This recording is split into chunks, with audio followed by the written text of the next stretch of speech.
She dropped the chalk. It snapped in half against the classroom floor, the sharp crack echoing louder than anyone expected. "Pick it up," the teacher said, his voice cold and loud. "Or is that too difficult too?" A few students laughed.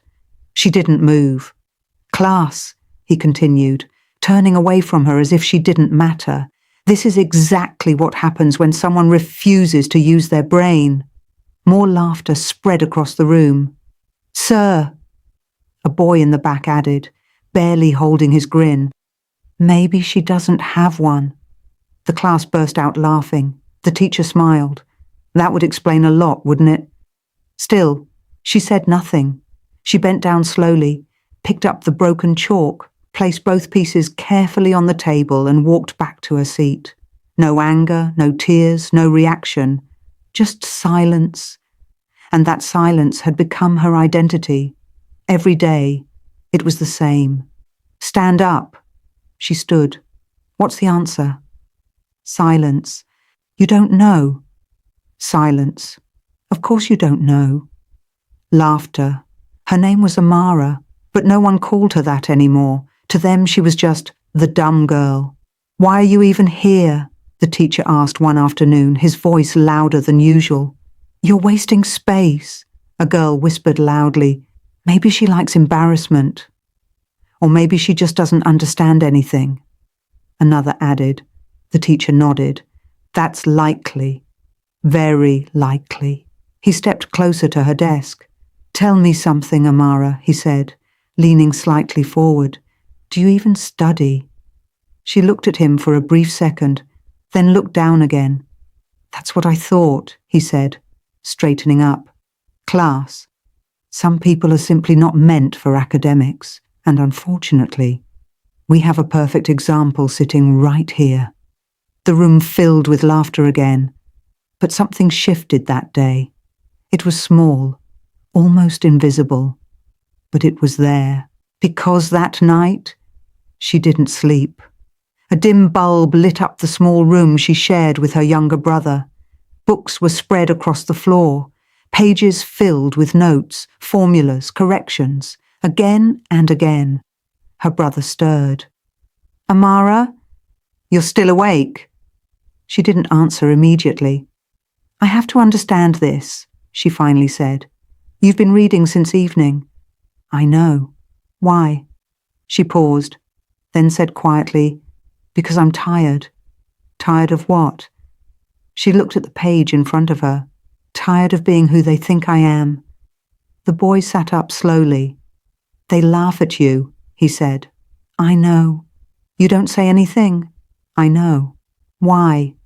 Her hand tightened around her pen. "Because talking won't change anything," she said. "Only results will." The next day, nothing changed, at least not on the surface. "Amara, stand up." She stood. "What is the value of X?" Silence. "Again?" The teacher sighed loudly. "Every single time." The class laughed on cue. "You know what?" he said, turning to the board. "Let's make it easier for you." He wrote a problem, then turned back. "Come and solve this." Excitement filled the room. This was their favorite part. She walked slowly to the front. The chalk felt heavy in her hand. "Go on," he said, folding his arms. "Show us what you can do." She stared at the board. The numbers blurred, not because she didn't understand them, but because she could feel every eye on her, waiting, mocking, expecting failure. Her grip loosened, the chalk slipped, and once again, crack. Laughter exploded across the room. "You can't even hold chalk properly," the teacher said, shaking his head. "Brilliant performance," a student added sarcastically. "Sit down," the teacher snapped. "You're embarrassing yourself." She walked back to her seat. Silent. But this time. Her jaw tightened. That night, the light stayed on, for hours. Days turned into weeks, and something strange started happening. She still didn't speak in class, still let them laugh, still looked like she didn't understand anything. But at home, She was relentless. She studied ahead, solved problems again and again. And when she got something wrong, she didn't stop until she understood why. Amara, her brother said one night, "What if it doesn't matter?" She didn't look up. "It will." "What if they still laugh?" She paused for a second, then continued writing. Let them. Back in class, the teacher grew more confident in his judgment, more comfortable, more cruel. "Final exams are coming," he announced one morning. "And some of you should be very worried." His eyes landed on her. "In fact, I can already predict some results." A few students smiled. "You," he pointed at her, "might set a record." The room leaned in. "For the lowest score this school has ever seen." Laughter filled the classroom. Even students outside peeked in. But Amara didn't react. That night, she whispered to herself, "They're wrong." The exam day arrived. The classroom felt different, quiet, serious. Even the loudest students were tense. "Remember," the teacher said as he handed out the papers, "this is where reality shows itself." He stopped at her desk. "Good luck," he added with sarcasm. She looked at the paper, and for the first time, something changed. Not fear, not confusion, confidence. Her pen touched the paper and didn't stop. While others paused, she moved. While others struggled, she continued, line after line, page after page, no hesitation. From the front, the teacher noticed. At first he ignored it, but then he couldn't. Her hand wasn't stopping. He walked closer, slowly, carefully. He stood beside her, looked down, and froze. Every answer, correct, clear, precise. He straightened immediately, walked away. But his confidence was gone. "No," he whispered to himself. "It's just luck." But it wasn't. Time passed. Students submitted their papers, some relieved, some frustrated. "She's still writing," someone whispered. Finally, she placed her pen down, raised her hand. The teacher walked over slowly. She handed him the paper. Their eyes met. No fear, no doubt. Just calm silence. "Are you done?" he asked. She nodded. He took the paper. She walked out. No one laughed. Because something had changed. That evening, he marked her script. Once, twice, 3 times. Searching for a mistake, there was none. Every answer was correct, not just correct. Better than what he had taught. "Impossible," he whispered. A colleague walked in. "You're still here?" "Look at this," he said. The colleague read it, then looked up. "This is one of the best scripts I've ever seen." He leaned back, stunned. "I don't understand." "Maybe you never did," the colleague replied. The next morning, the classroom buzzed. "Results are out today." Who came first? Definitely Daniel or Sarah. The teacher walked in, and the room went silent immediately. "I have your results," he said. Names were called, scores announced, applause, groans. Then he stopped. His hand hovered over one paper. He looked up. Amara.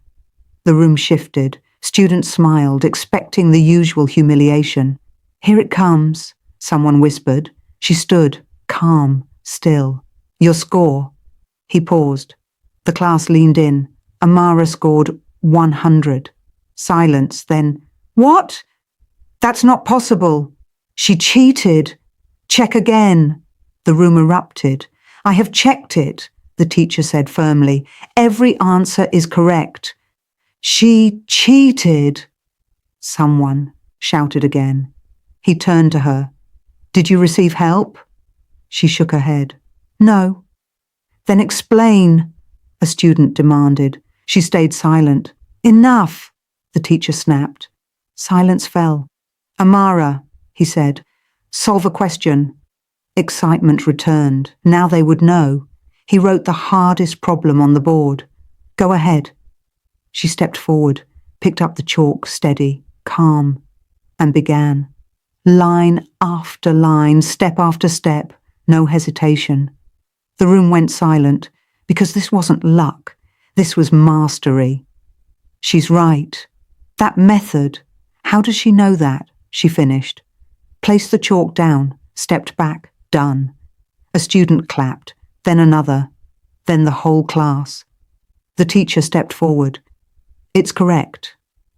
Silence followed. He looked at her. I owe you an apology. The class froze. I was wrong about you. Completely wrong. He took a breath. I judged you without understanding you. I humiliated you. In front of everyone. Silence. And today, you proved me wrong. All eyes turned to her. This was her moment, her chance to respond. She looked at him, calm, steady. You didn't fail me, she said. The room leaned in. You just never tried to understand me. Silence. Heavy. Real. No one spoke, because the truth had landed. After class, students approached her. I'm sorry, one said. She nodded. Simple. Enough. Later the teacher stopped her. Why didn't you speak up? He asked. She looked at him. When people already believe something about you, they don't listen. He nodded slowly. They listen to proof. Days passed. Everything changed. When she spoke, the class listened. Respect replaced laughter. Weeks later, results were posted. Amara is #1. This time, no one doubted it. Someone asked her, how did you do it? She replied, I didn't stop. And that was it. If you've watched this far, then you already understand the message. People will doubt you. They will laugh at you. They will label you. But none of that defines you. What defines you is what you do when no one is watching. So if you believe in proving people wrong, make sure you like this video, subscribe to the channel and drop a comment below. Have you ever been underestimated? Because your story might be next.